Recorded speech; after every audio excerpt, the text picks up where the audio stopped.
नमस्कार. आज आपण फणस या फळाबद्दल माहिती घेऊया. फणस खाल्याने पचनक्रिया सुधारते, रोगप्रतिकार शक्ती वाढते व त्वचा निरोगी राहते. यामध्ये जास्त प्रमाणात पोटॅशियम असल्यामुळे रक्तदाब नियंत्रित ठेवण्यासाठी मदत होते. तसेच यामध्ये कॅल्शियम व मॅग्नेशियम असल्यामुळे हाडे मजबूत होण्यासाठी याचा उपयोग होतो. याच्यामध्ये लोहाचे प्रमाण जास्त असल्यामुळे हिमोग्लोबिन वाढते व शरीरातील थकवा दूर होण्यासाठी मदत होते. तसेच यामध्ये व्हिटॅमिन ए आणि सी असल्यामुळे त्वचेची चमक टिकून राहण्यास मदत होते.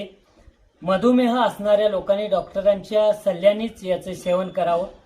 फणस दोन प्रकारचे असतात. यामध्ये कापा फणस आणि शेमडा फणस असे दोन प्रकारचे फणस असतात.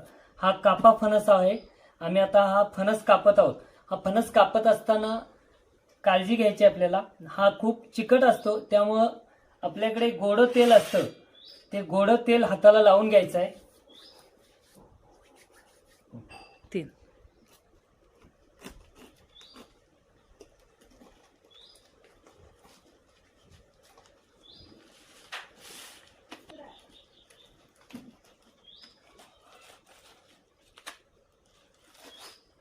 हा बघा, छान प्रकारे पिकलेला हा फणस आहे.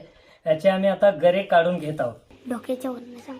अशा पद्धतीने छान प्रकारे फणस आम्ही सोलून त्याच्यामधून हे गरे बाहेर काढलेले आहेत.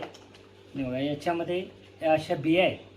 या बिया आपण या उकडूनही खाऊ शकतो, तसेच भाजून खाल्ल्या तरी अतिशय उत्तम अशा या बिया आहेत. असा हा फणस, कापा फणस आहे. आपल्याला ही माहिती आवडल्यास व्हिडिओला लाईक करा, शेअर करा आणि असेच नवनवीन व्हिडिओ पाहण्यासाठी चॅनेलला सबस्क्राईब करा. धन्यवाद.